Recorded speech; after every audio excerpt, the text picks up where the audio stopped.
Week 8 is Bye-Apocalypse, Bye-Mageddon, however you want to put it. We've got a lot of teams out with bye weeks this week, which is going to raise some unsuspecting guys up to the top 30 in these rankings today. But we're going through the top 30 rankings for Week 8 fantasy football. And I'm doing everything I can to get us ready for Week 8, so make sure to go down there, drop a like on the video, and subscribe to the channel to show your support. Now, getting into our first tier, I've got two guys in this tier for very good reason. It's Ja'Marr Chase at 1 and Rashee Rice at 2. Now, Ja'Marr Chase, you guys know I've had kind of a weird history with him this year alone. I was definitely wrong to rank him that low several weeks ago, but obviously I've reconciled. He's not going anywhere in the top 20 anymore. He's a top 5, at the very least, top 7 guy. But this particular week, no JSN, no Puka Nacua, so it rises Ja'Marr Chase up to the top. And he's also playing the Jets, who I do not fear whatsoever with Sauce Gardner. This is not a matchup that I'm taking into account and saying, yeah, I don't really want much to do with. I'm all in on Ja'Marr Chase this week, and I'm in the same boat with Rashee Rice. I love Rashee Rice, guys, and I said last week, what we ranked him at on this channel was going to be a lower ranking.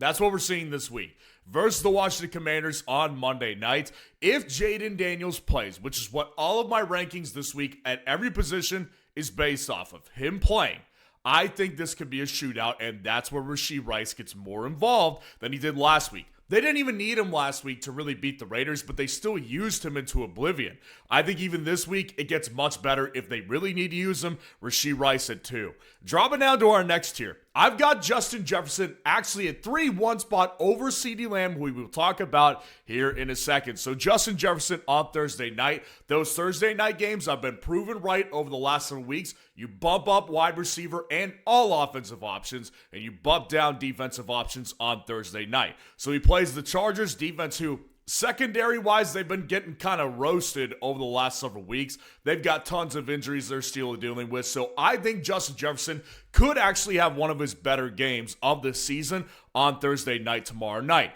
And then CeeDee Lamb, this is all about matchup. This guy's elite. I'm not debating whether or not CeeDee Lamb's elite. I've always loved CeeDee Lamb, and I probably ranked him a lot higher than most people did this offseason when I ranked him above Justin Jefferson during the preseason. But CeeDee Lamb has taken on the Denver Broncos, which means he will be facing Pat Surtain about 100% of the time. That is going to be the matchup, and that lowers his upside 100%. He does it to the best of the best. Ja'Marr Chase, he does it too. He does it to everyone who matters. And CeeDee Lamb, obviously, is elite, and he will be top 5, I'm sure, but his ceiling is definitely lower. Rome Odunze's at 5, and Drake London's at 6. I'm doubling down on what I said about Rome earlier this week, which is that I think he's a buy low candidate, and this week he has a tremendous game. Now, I don't think the matchup is really what people are worried about. He's playing the Baltimore Ravens this week, for crying out loud. It should, in theory, be fantastic. The problem most people are worried about is the ball is being spread out to different options. And I've always said that about Caleb. That's Caleb's game. He likes to spread the ball around. He doesn't hyper-target one guy. Well, he did for weeks with Rome Odunze, and I think it could go back to that this week because he's having a little less success when he's spreading the ball out these past couple of games. So I think Rome in this game against Baltimore, it's already one of the premium matchups of the week, and I think he goes back to targeting Rome more. And then London at number 6. Listen, this is not a problem with the matchup. Once again, the matchup is fantastic versus the Miami Dolphins. If we knew Michael Penix and this offense would be calling great plays and Penix was going to be really good, I would have no problem having him in the top 5. My problem, though, is what we saw last week. And leading into that week, I said, you just don't know what the Atlanta Falcons are doing on a weekly basis. And that exactly happened. So I think that this offense is just so hot and cold. They clearly have the talent, but they also clearly favor Bijan Robinson as the centerpiece of this offense. So London can find games where he just doesn't see as much. But of course, he's still the wide receiver 1 with the most amount of upside in this offense. So I've got him at number 6 against the Miami Dolphins. And then George Pickens is at 7, in the same tier as CeeDee Lamb. Because again, I think CeeDee is going to be masked all day by Pat Surtain. And I'm not saying that Denver's second corner option isn't good. He is good. I think their defense is top tier in the league, but Pickens is going to be able to take advantage of some opportunities in this one because Pat Surtain is going to be blanketing CeeDee, and George Pickens is going to be open a lot more, I think, than CeeDee Lamb this week. I think it's a good week for George Pickens personally. I know the matchup, if you look at it on your screen in fantasy matchups, it's going to say it's not good, but that's only because CeeDee Lamb is taking on Pat Surtain. It's good for George Pickens. I'm telling you guys that right now. So I would definitely play him at number 7. And I am curious, man. This is one that I would post in a poll. George Pickens being this high, very curious to hear what the community says. So what you could do, I'm going to do it right now, is type in George Pickens on fsroundup.com and then go to chat, go to start a poll, and go to week 8 and add Drake London to this. And I want to see what the community thinks about these rankings here. Would you play Pickens or would you play Drake London? Because this one is going to be interesting. Completely free to vote on this poll and completely free to start your own poll if you create an account on FS Roundup. Now, we were down for a day and switched subscription providers and also dropped the price for premium subscriptions. So everybody who's already created an account, you've got to sign up to get a new account if you are a free user here. So make sure to sign up for FS Roundup today. Start a poll, vote on this particular poll. And if you want access to my weekly top 250 rankings, that is the premium subscription, which dropped from $8.88 a month to $6 flat per month. So we're giving you guys a better deal. Go check out the rankings at a premium subscription. And also go vote in these start-sit polls and create your own based on what your decisions are this week. Dropping down to our next tier, I've got Courtland Sutton at 8 and Emeka Egbuka is at 9. So Courtland Sutton, I've kind of been on this guy for several straight weeks now. I have really liked him in certain weeks, and I haven't liked him. Like last week, I ranked him at 19, and he was the wide receiver 16 against the Giants. This is obviously a much better matchup. The Giants' defense is better than the Cowboys. The Cowboys is dead last at defending wide receivers. Their secondary is abysmal, and it's also banged up. So I think Sutton actually has a really good game in this one, and I think Bo Nix could have a really nuclear day.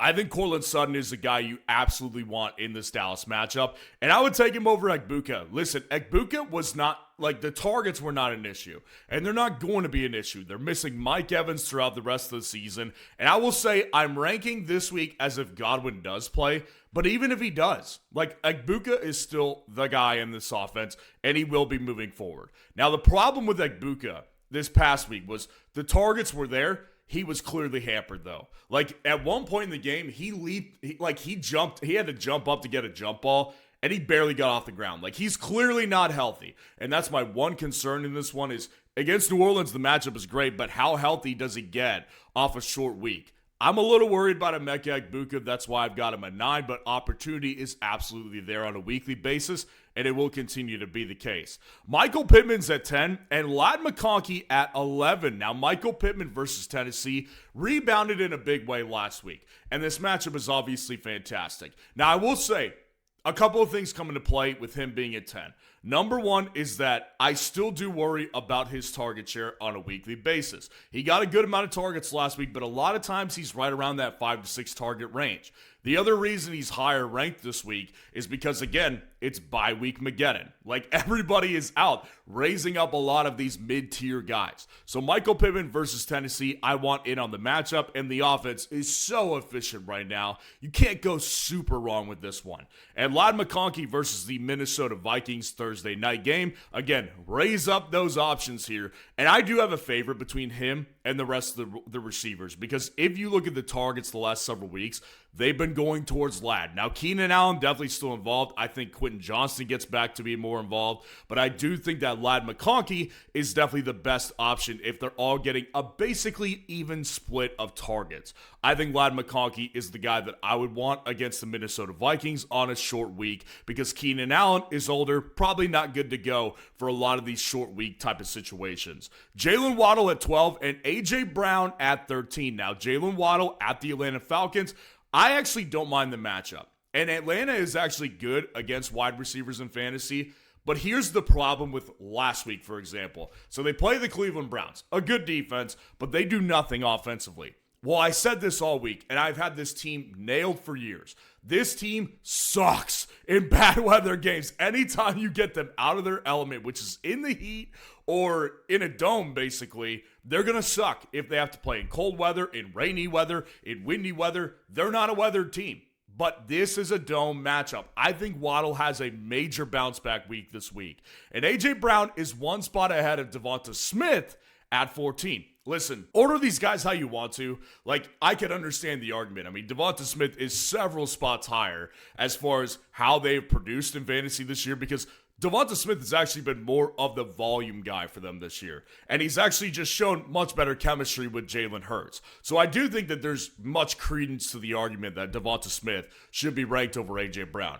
My point in this, though, is I'm actually getting back on the Philly offense from a passing perspective because they can't move the ball on the ground. Jalen Hurts had a really good day throwing the ball last week, and they're taking on the Giants again, who I know that they're going to want to beat this time. So I do think that both these guys deserve to bump up in rankings. A.J. Brown, to me, is just a better big play guy than Devonta Smith, but again, order these guys how you want to. They're in the same tier for a reason. Chris Olave is at 15, and DK Metcalf is at 16 to round out this freaking massive tier right here.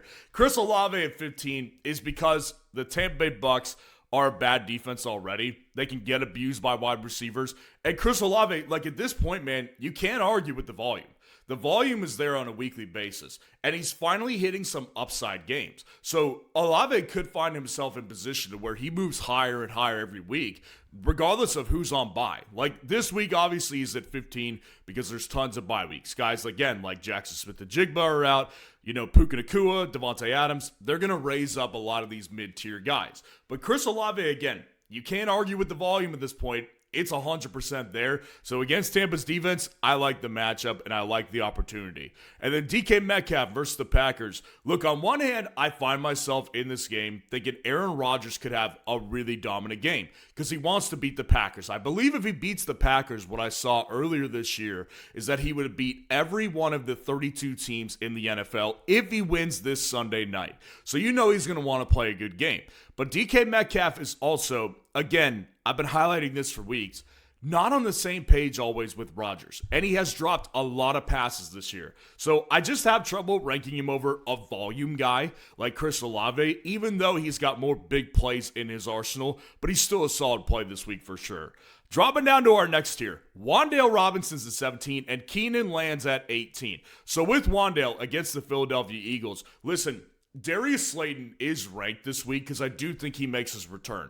But given the fact we haven't seen any of Slayton with Jackson Dart, really, I've got to keep Wan'Dale at the number one receiver clearly in this offense. I mean, the targets and the volume have 100% been there. And I just think at this point, what we've seen from Dart is a willingness and a capability to push the ball down the field. And Wan'Dale is getting both short and deep targets. So this guy, I do think, is in position to where he could have a good game again, by the way, against the Philadelphia Eagles because he already did well once. So I think Wan'Dale is a very solid flex play / wide receiver 2 play this week.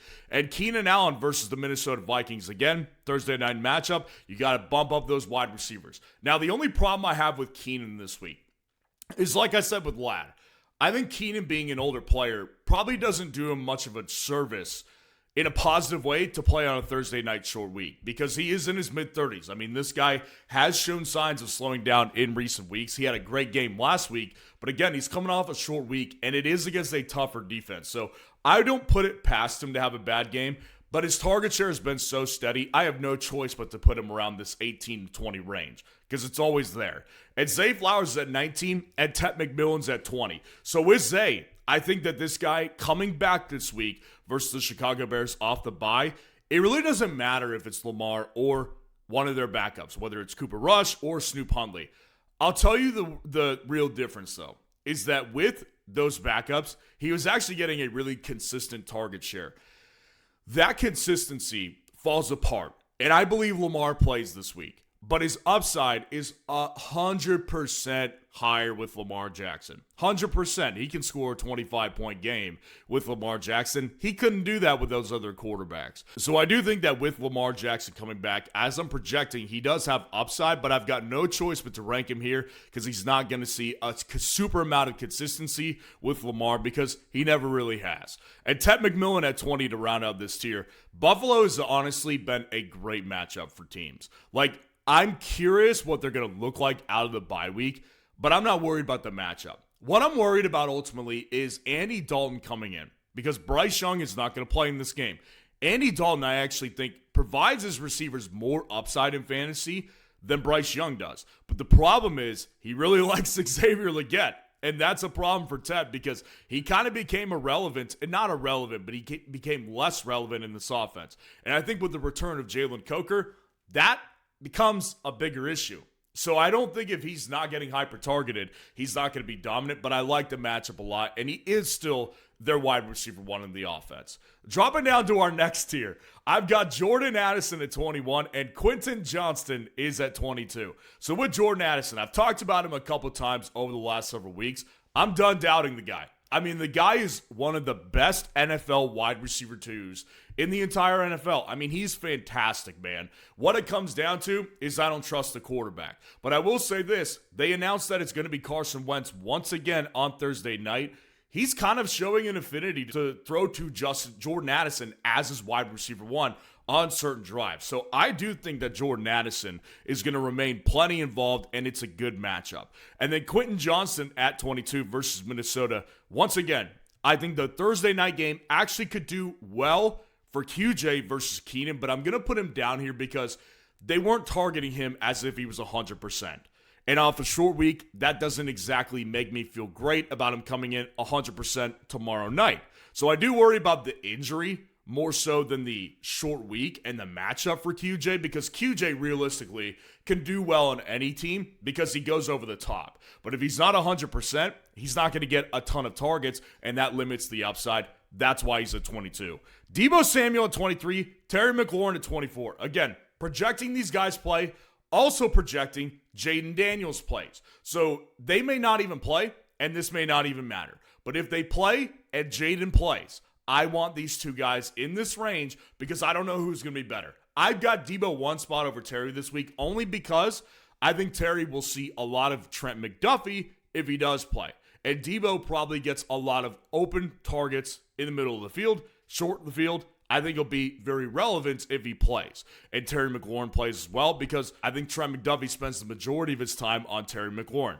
We'll have to see what happens here. Again, total projections here that Jaden plays and these guys play. I think they will get up to play because it is kind of a must-win game for the Washington Commanders at this point. Dropping down to our next tier, Chris Godwin. Again, total projection on if he plays against the New Orleans Saints, and Xavier Worthy at 26. Chris Godwin, he's going to be in position to where he comes back, he's immediately necessary in the offense. Now, I will say this. I think Sterling Shepard and Tez Johnson in particular have done really well in the absence of a lot of receivers. But Emeka Egbuka is not 100%. Tez is not a volume guy. And Sterling Shepard doesn't have much big play upside. So there will be an immediate need for Godwin when he comes back. Now, there's a decent chance he doesn't play. They do have a week 9 bye. So I don't think that Bucky is going to play, for example. But I do think Godwin has a legit chance to play. So we'll see what happens here. I think that I'll lean towards Godwin playing because there's a massive need at the wide receiver position in particular. And again, I think the matchup is very solid in this one.